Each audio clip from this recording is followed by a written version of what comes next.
Seguro que habrás oído hablar de posibles recortes de luz, gas, suministros. Puede que sean previsiones catastrofistas, o puede que no. Pero, ¿y si estamos ante la mayor crisis energética de la historia en Europa? ¿Quieres saber lo que pasará? Pues quédate el resto del vídeo. ¡Empezamos!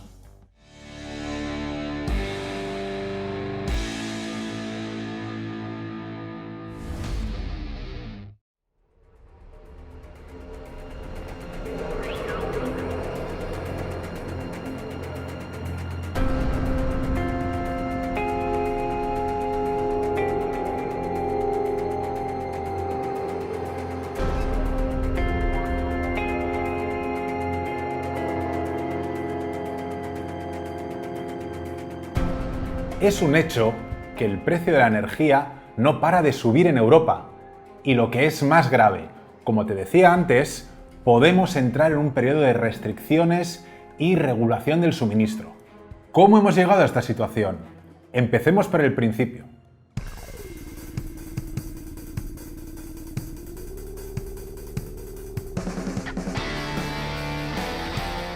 ¿Cómo debe ser la política energética óptima de una región? Debe cumplir tres principios, donde ninguno tiene más importancia que el otro.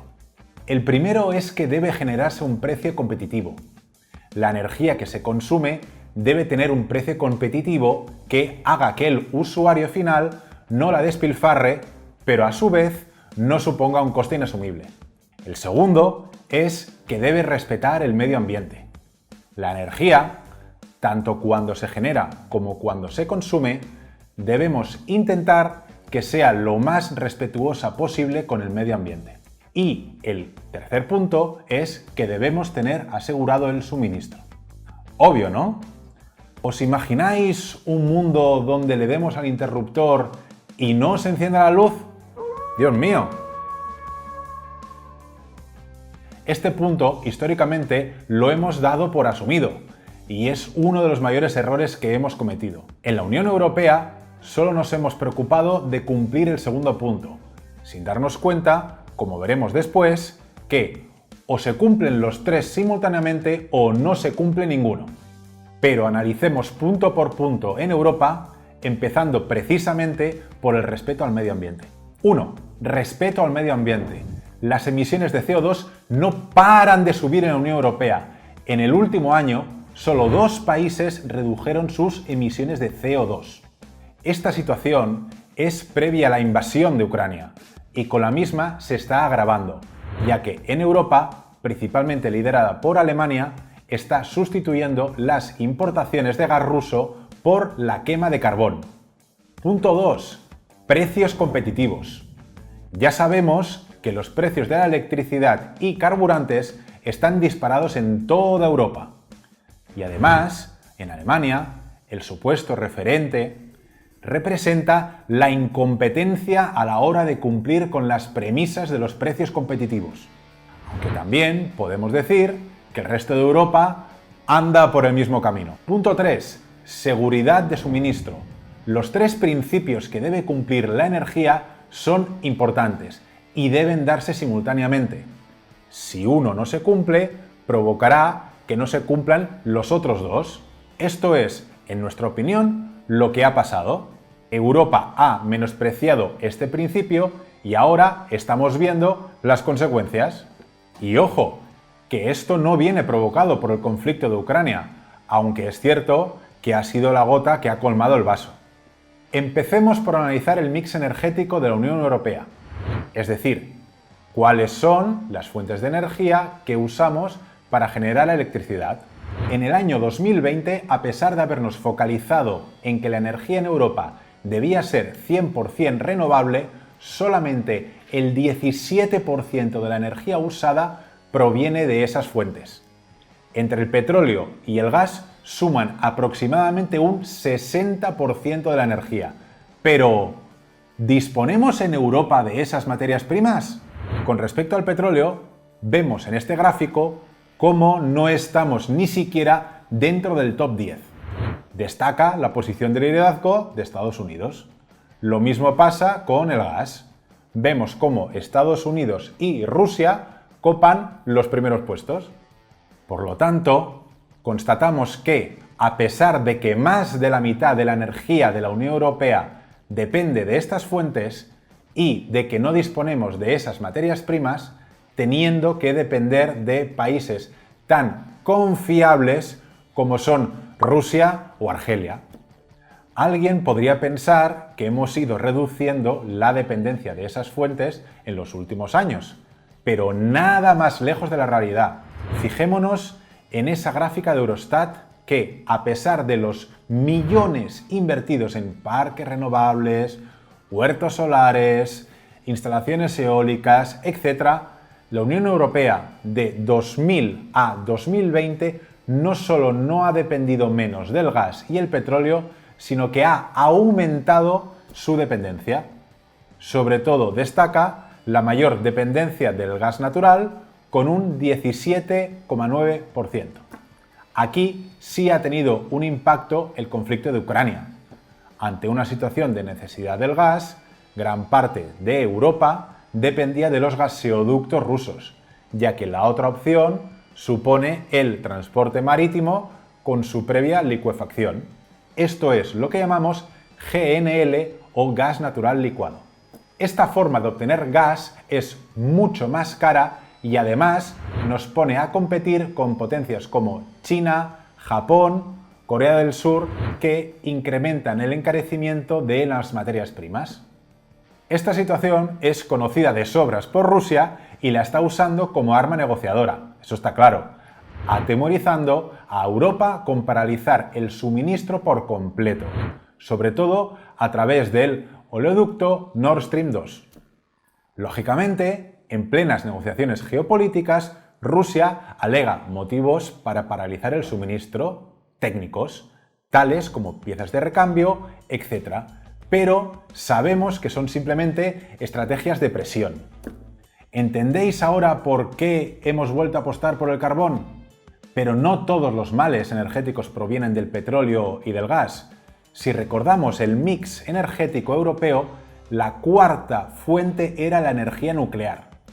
Como en tantas otras cosas, en el uso de las nucleares en Europa vamos también a contracorriente. Mientras el mundo aumenta su uso en la Unión Europea, reducimos su uso, a pesar de que ya está constatado por los científicos que es una de las energías más verdes, que genera menos residuos y que se produce a un menor precio. Alemania vuelve a ser un caso paradigmático que explica un porcentaje alto de los males energéticos del continente. Veamos en este gráfico cómo están reduciendo el uso de nucleares, el cual, a finales de este año, si no dan un giro de 180 grados, pasará a ser cero, cerrando las 3 únicas centrales nucleares operativas. De 17 centrales nucleares plenamente operativas y con la mayor inversión ya hecha, ya han cerrado 14. Otra imagen que muestra una vez más la tragedia energética lo sacamos de este dato. Mientras todo el mundo se ha dado cuenta que la solución energética pasa en gran medida por la energía nuclear y hay previstas muchas construcciones de centrales nucleares, este punto no está ni dentro de lo debatible en Europa. Debatíamos sobre la seguridad del suministro. Vemos que es necesario el gas y el petróleo no lo tenemos. Podríamos generar energía de forma autónoma con centrales nucleares, pero cerramos las que tenemos. ¿Qué nos queda en Europa? ¿Seguir apostando por las renovables? Con la tecnología actual, las renovables tienen un problema. Bueno, dos. Su intermitencia y su almacenamiento. Cuando no hay viento, las fuentes eólicas no generan energía. Y cuando no hay sol, los paneles solares no generan energía tampoco. La energía que producimos se almacena con baterías, con lo cual este sistema por sí solo no podría suministrar energía suficiente para alimentar todas las ciudades. Necesitan una fuente de energía de base, como las nucleares o las de combustibles fósiles. Todo nos hace volver al mismo punto de partida. Pero es que, a pesar de ser en Europa los abanderados de la transición energética, ni siquiera tenemos los mimbres para ello. ¿Queremos, por ejemplo, que todo nuestro parque de vehículos sea eléctrico? Muy bien. Para conseguir eso, hay dos materiales básicos que están siendo demandados por todo el mundo: el litio y el cobalto. El litio sirve para hacer baterías. Esas baterías se necesitan para hacer teléfonos móviles, placas solares y vehículos eléctricos. Sin embargo, si vemos los principales productores de litio mundiales, veremos que no tenemos ninguna relevancia en absoluto. Lo mismo pasa con el cobalto, metal de color gris azulado, esencial para la fabricación de baterías de elementos electrónicos y coches eléctricos. Su escasez en la Tierra y sus usos particulares están despertando el interés de inversores e incrementando sus precios. Empresas tan conocidas como Tesla y Apple son los agentes principales en este mercado, seguidos de todas las marcas de fabricantes de smartphones, ordenadores y otros dispositivos. La tecnología es el presente y el futuro de la sociedad, eso está claro, por lo que los usos del cobalto lo ponen en el punto de mira de todos los inversores y productores que ven en este material un nuevo oro azul. De hecho, el 45% del cobalto en la Tierra se usa para las baterías de litio. Nuevamente, llegamos a la misma conclusión. No puede existir seguridad sin independencia energética. ¿Quiénes son los principales culpables de esta situación? ¿Se podrían haber hecho las cosas de otra manera? ¿Estamos a tiempo de rectificar? En cuanto a los culpables de haber llegado a esta situación, la lista sería muy larga, pero podemos quedarnos con dos principalmente. El primero sería Greta Thunberg, quien, al avergonzar y obligar a los políticos serios a pivotar hacia energía renovable, en un momento en el que no había suficiente capacidad verde para reemplazar las fuentes de energía existentes, ha provocado lo que puede ser la autodestrucción más espectacular de la historia. El segundo sería Angela Merkel. En una decisión incomprensible, en 2011 decidió cerrar con fecha tope 2022 todas las centrales nucleares. Nunca sabremos si Putin hubiera tenido los recursos para la ofensiva contra Ucrania sin esa decisión, eso está claro, más allá del coste que le va a suponer a Alemania y por ende al resto de Europa. Pasando ahora a la cuestión de si se podrían haber hecho las cosas de otra forma, la respuesta la tenemos en Estados Unidos. Si vemos la producción de petróleo, Estados Unidos ha pasado de ser un actor más en el panorama mundial en 2009 a ser el principal productor del mundo. Esto ha sido gracias al fracking. Los norteamericanos no querían tener tanta dependencia de países inestables, por lo que invirtieron en esa tecnología. Y lo mismo ocurre con el gas. La conclusión, por tanto, es que sí había otro camino. Por ejemplo, el camino norteamericano. Y esto entronca con la última pregunta que nos hacíamos. ¿Estamos a tiempo de rectificar? ¿Estamos a tiempo de retomar la senda que tomó Estados Unidos? La respuesta, en nuestra opinión, es que sí. Estamos ante un problema más de liderazgo que de disponibilidad de recursos. Hay actuaciones que no podríamos tomar aunque quisiéramos. Es decir, si no tenemos yacimientos de litio, cobalto o incluso petróleo, pues no tenemos otra opción que importarlo. Pero, sin embargo, precisamente del combustible de la polémica con Putin sí que tenemos. Europa tiene mucho gas sin extraer.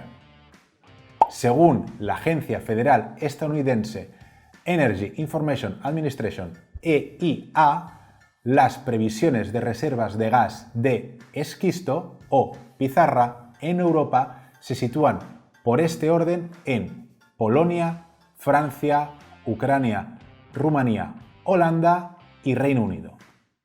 Os vamos a dar dos datos que os sorprenderá e irritará por partes iguales. El primero es que en más de media docena de países de la Unión Europea con casi la mitad de la población de la Unión Europea, sus recursos de esquisto podrían cubrir enteramente su consumo de gas entre 20 y 50 años. El segundo dato es que se estima que tenemos un volumen por explotar similar al de Estados Unidos, lo que situaría a Europa como líder mundial. ¿Cómo os quedáis? España también tiene reservas importantes, concretamente en Cantabria y en el País Vasco. La siguiente pregunta lógica es, ¿por qué no los explotamos? Pues por culpa de las famosas políticas medioambientales ESG. A lo largo de la década del 2010, países como Francia o Alemania, para después continuar con la Unión Europea, bloquearon y prohibieron el uso de la técnica de fracturación hidráulica o fracking. Esta medida fue una victoria para los ecologistas y a la vez una explicación de nuestra situación actual de dependencia. Pero aún estamos a tiempo de revertir la situación, aunque vamos un poco tarde. Necesitaríamos unos 4 años para explotar los yacimientos disponibles. Y dada la importancia del asunto, merecen la pena. Pero no solo esa sería la medida correctora. Europa debe apostar por la energía nuclear. Se ha dado el primer paso, no sin polémica, al calificar la taxonomía europea a la nuclear como energía verde.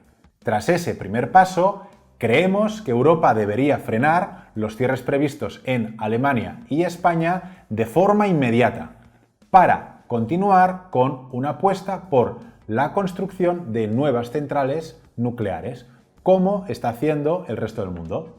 ¿Qué podemos hacer como inversores? Todo esto que os hemos contado está muy bien, pero si eres seguidor de nuestro canal es porque te interesan las finanzas. En Locos de Wall Street nunca te vamos a recomendar ninguna acción, pero sí te vamos a dar herramientas para que puedas encontrar buenas inversiones. Tras el intento fallido del paso al 100% de energías renovables, esperemos que el mundo se dé cuenta que el mismo tendrá que ser gradual y se siga apostando por combustibles fósiles y la energía nuclear como base. Precisamente, el sector nuclear puede ser un buen caladero donde buscar empresas dedicadas a la minería de uranio, que llegó a cotizar hasta los $140 la libra, y hubo empresas mineras que, debido a su apalancamiento operativo, multiplicaron su precio hasta 1000 veces. Imaginad la ganancia para el inversor que las llevara en su cartera. Ahora, en una industria donde la oferta no cubre la demanda y con un mundo que hemos visto que está apostando firmemente por esta energía, pocos tienen dudas que el precio de la libra debería subir. ¿Se repetirá ese superciclo? Pues es una pregunta que no sabemos, pero deberemos estar atentos al sector. Algo parecido pasa con el gas y sobre todo con el petróleo. En el caso del último, las políticas ESG y la prohibición de inversiones para nuevas prospecciones van a provocar que la oferta futura no supla la demanda. Y ya sabemos lo que eso significa. ¿Y a vosotros qué os parece? ¿Hacia dónde iremos con esta nueva crisis energética que se nos avecina? Os leemos en los comentarios.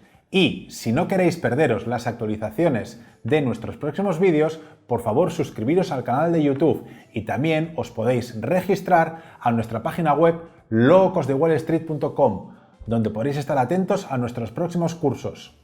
Hasta el próximo vídeo.